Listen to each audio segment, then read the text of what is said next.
Have you ever wondered what the cheapest putter in the world looks like? Well, let's have a look.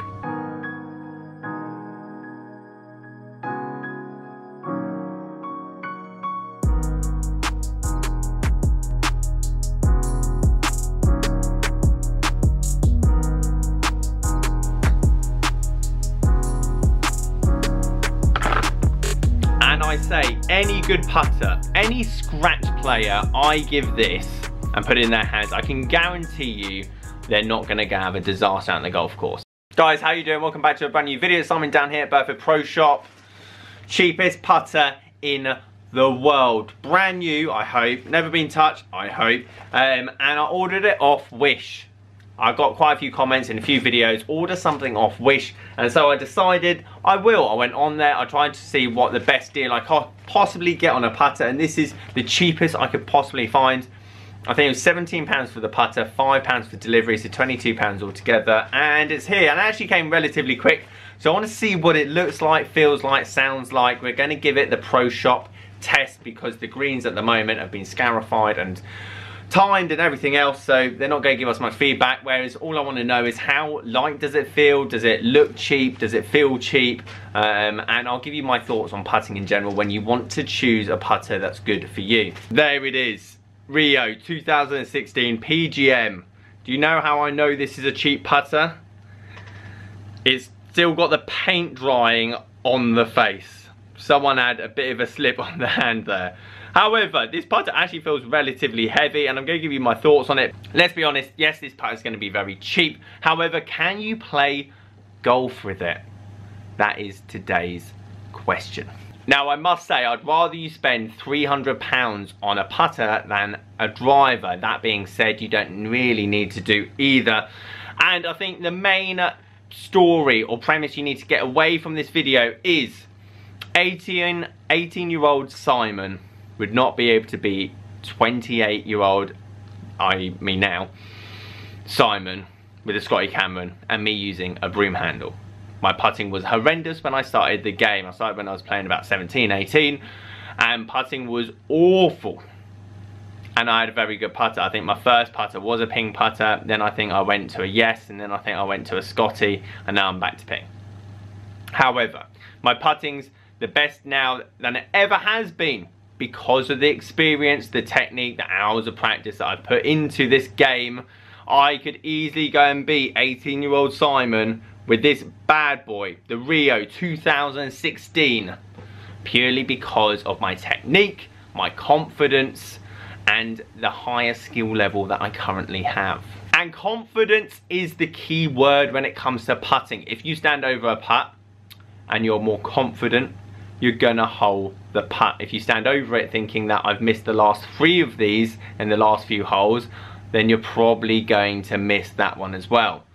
That's why getting fitted for a putter that's suited to your game, so your putting stroke is repeatable, as well as potentially if you spend money on your putter, probably gonna force you to practice.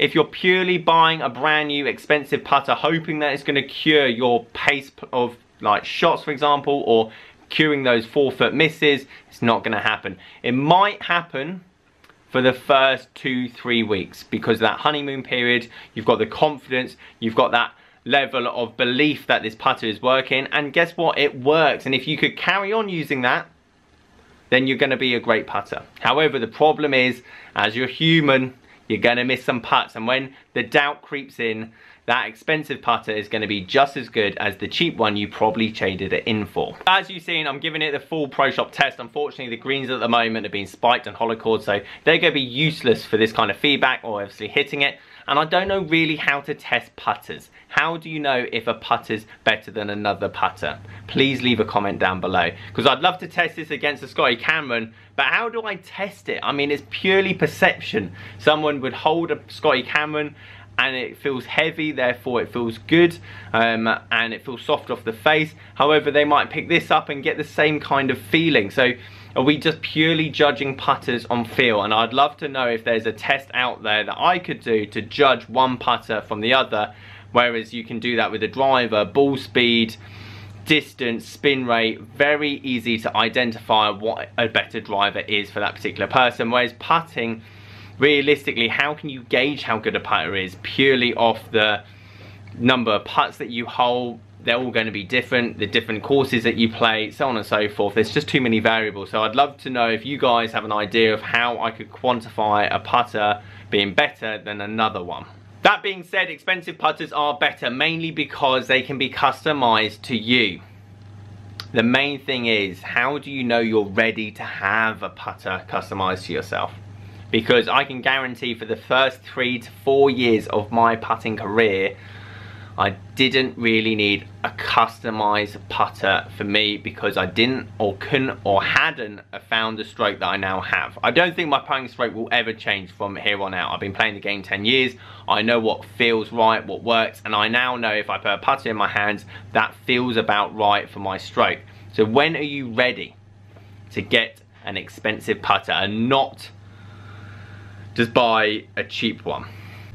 If you're having more than 40 putts around, stick with this.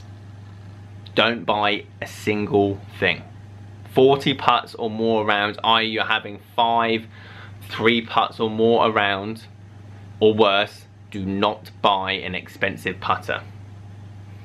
36 putts plus around, again, do not buy a Scotty Cameron. There's too many flaws in your putting stroke. You need to work a lot more on the path that the putt is coming into, the way you're hitting it, the pace, potentially using too much wrist. 36 putts around is way too much for you to spend more than £100 on a putter because your technique is not good enough. That an expensive putter will not help that issue.